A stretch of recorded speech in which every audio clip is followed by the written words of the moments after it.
Well, Matt, you've been here 6 years, and Dalen, you've been here 3, but it feels like a long time. What does it mean to end your seasons at the bank on a win? Do I gotta talk to the mic or? They'll pick you up. Okay. I mean, it means a lot, especially for me. I've been here, like you said, I've been here 6 years. It's been a long time. I've been through so many stages, during my years here, redshirting and to not playing, to starting, to all that. So I mean, it's just nice. I love Bear Country. I love Greeley, obviously, because I stayed here so long. So I mean, it means a lot to me to get this dub for sure and to go out on a good note, especially in the bank for sure.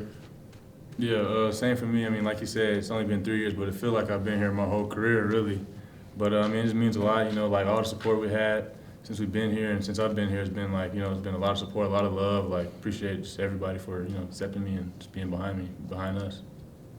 Well, what has Coach Smiley and the rest of the staff done for y'all beyond just the game? They're just always going to be there. And before the game, Coach Smiley came up to me and he came up to day 2 and he told us that he has us for life, and anything we need, he's going to get us right. So just anything, whether it's life lessons, whether it's just pretty much teaching us how to become men after this. Because I mean, after this season, we're going to enter the real world, whether it's playing professional basketball or whether that's not playing professional basketball, who knows. But I mean, they just taught us how to become men after this, and I'm thankful for all of them for sure. What did Coach tell you guys at the break when you were down to get you guys revved up and to take over in the second half? Well, Coach Smiley's he's really a calm dude, so he likes to calm us down and say, we're good, we're right there, just keep playing. That's pretty much what he told us. And we have a lot of, me personally, I'm really passionate, so I'm always the one pretty much yelling in the timeouts at people. Probably Dalen could attest to that. But I mean, Smiley was just telling us we're good and just to keep going and keep grinding away, and we just had to stay focused on scouting for them and playing defense. So, yeah. Knowing that Idaho State was coming off that huge win over Eastern and now beating ISU, just how are you feeling going into the tournament and where this team is? I mean, we're feeling pretty good. Knowing that, since they beat EWASH, gave them their first loss, and knowing that they're going to come to this feeling good, playing really well. They've been playing well before that game also, but just knowing that we're going to get their best shot tonight and just making sure that we're on point in every area.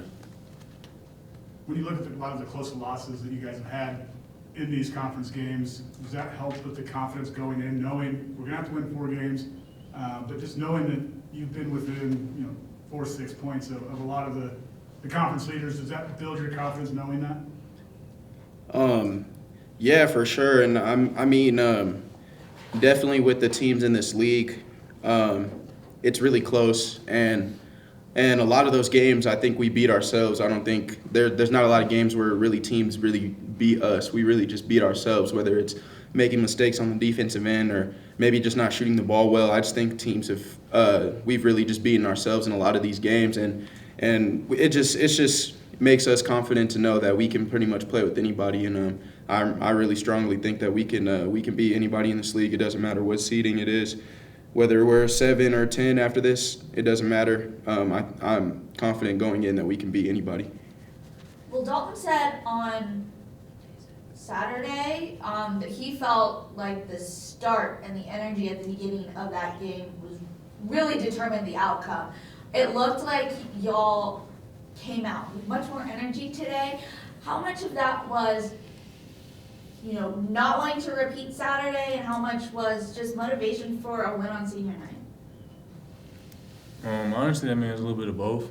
I mean, knowing that, we gave away a game that we could have won on Saturday, and then knowing senior night, we just wanted to make sure we end it right. Last game here, just definitely want to make sure we end it right, but there's a little bit of both, though. Now, you mentioned the key for me defensively for you guys in some of these games. A couple weeks ago, you won 3 straight, held 2 opponents to 54 points. What's the mindset got to be going into Boise on the defensive side of the ball? Just locked in from the start is really our biggest thing. We always make the mistake in a lot of these losses that we've had. We don't come out right, we just have stretches during the game, whether it's early in the second half, or we just have a lack of energy, and the game is going to be ups and downs, and we know that. But we just have to be the more consistent team, and that's whoever's the more consistent team on the defensive end is going to win the game every time. So that's just the biggest thing for us. It's just coming out with more energy and coming out strong, whether in the first half and in the second half, and just trying to sustain that energy throughout both halves.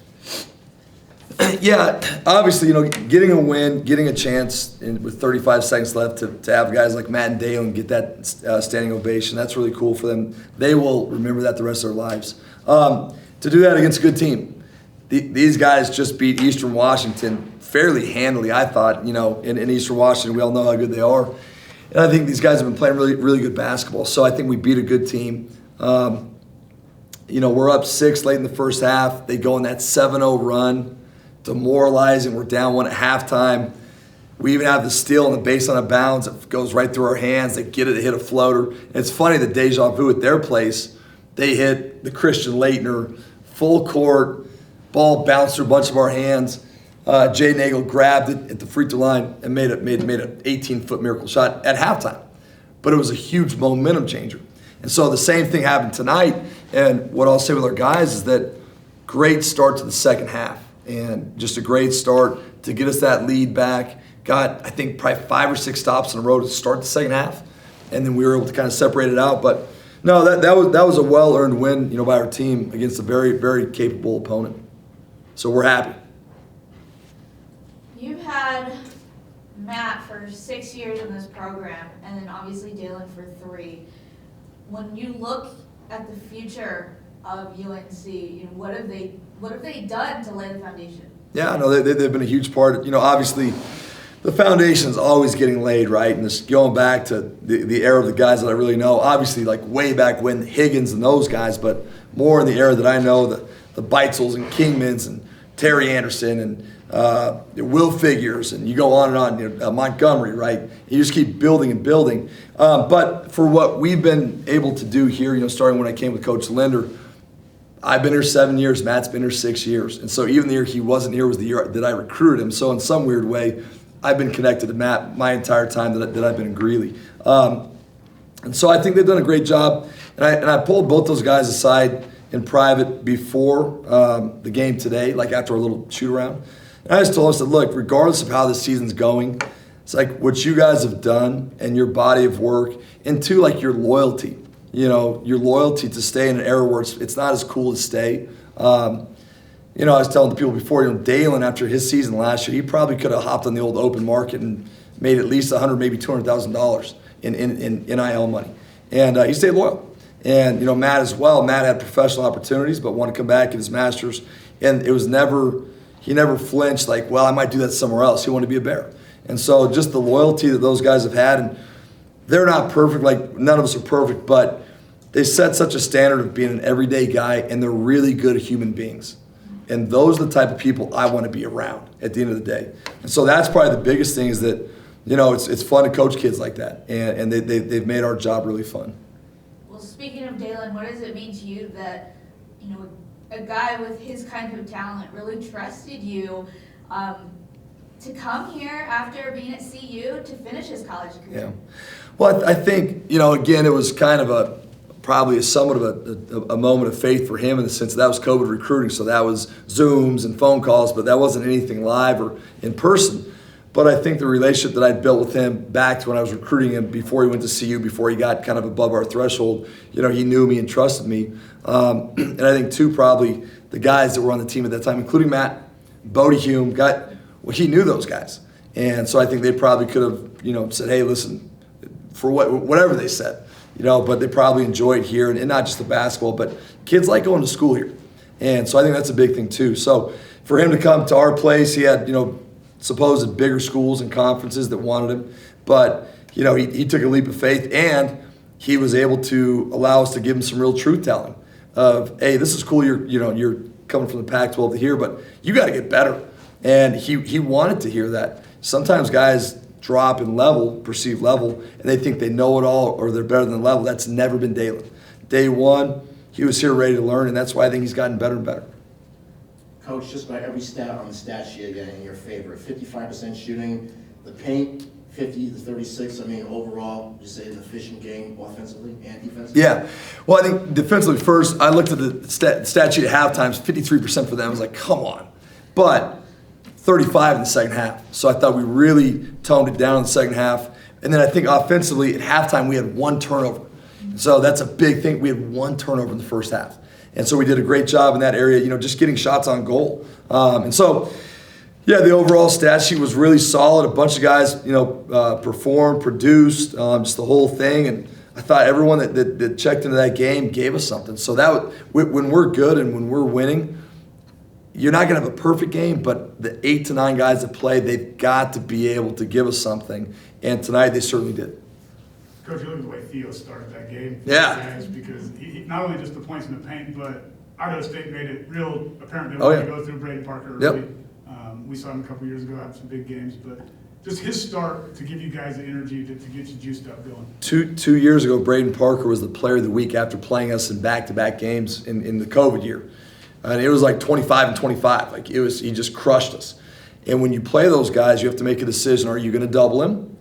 And they've done a great job with their roster that everyone can shoot. So you're going to give up 2s or 3s, and they're very well coached.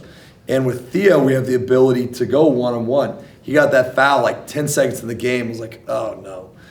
Then he scored a couple times, got a couple stops. We still got him out right away with Brock because as soon as Theo gets 2, then Brock's got to take a longer stretch. He gets tired. Well, Theo's already got 2. So I didn't want to pull Theo out, but he already had that 1 foul. And so, but his start to the game was great. And I think he set a tone right away that he's going to one-on-one be able to fight Parker and Colby Lee. And, Coach, I don't need help. That's fine. Everyone else stay on the shooters. I'll go one-on-one. We'll be good. And I thought that set a real tone. Well, with this win, how much momentum do you feel like this gives you going into Boise? I think it really can. I mean, it's just funny how kids have short-term memory, and so even if you had, it's like go back to Montana State. We had a horrible game. We got home, played Weber, won by 35, and it's like we're the greatest team in the world. And so I think that momentum can really carry on for us. Now we'll have no idea who we play for a couple days. I don't think. It depends on how these other games go, but no, I felt really like we looked like a good team tonight, and I think we are a good team. Now it's just can we carry that over when we get out to Boise? Anything else? And the court scrum, Coach, you see that at the end? I saw it briefly. Yeah, hey, and the thing is, I thought we had great students again, and it's funny how like a little spark can start the forest fire, right? I just think that these last several games and our marketing department has been awesome getting these kids here with all the promotions and stuff, and it's great. When you start to get students here and you play well and you win, they want to come back. And so hopefully we can kind of, carry that over, not just for us, but boom, now we get the spring sports, now we got football, volleyball, because going to college games is fun. And we got a lot of winning teams over here. So it was good to see them show up again. It was good to have a great crowd, and it was good for us to do our part and win, so they enjoyed it. So that was good.